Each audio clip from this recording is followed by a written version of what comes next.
বাবা, আজ আসতে পারি ভেতরে? আজ আমার চাকরি প্রথম মাস শেষ বাবা, প্রথম বেতন পেয়েছি। একটু দাঁড়াও, এই নাও চেকটা। সকলে বলেছিল জানো যে চেকটা ব্যাংকে জমা দিতে, কিন্তু আমি তো তোমার নামে করেছি বাবা। না, না বলো না। এই 27 বছরে কিচ্ছু দিতে পারিনি তোমাকে। যখন বিছানায় পড়তাম, কিন্তু মনে আছে যে শত কষ্টের মধ্যেও সব ইচ্ছেগুলোকে তুমি মিলিয়েছো, তা সে ছোট হোক বা বড়। বিছানায় পড়লে তুমি ডাক্তারের কাছে রাত ভোর ছোটাছুটি করতে, ওষুধ নিয়ে আসতে আমার জন্য। সেই দিনটা কোনোদিনও ভুলবো না।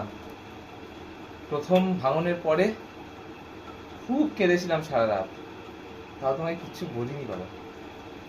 তুমি পাশের ঘরে জেগেছিলে আমার জন্য, কারণ আমার ঘুম আসছিল না।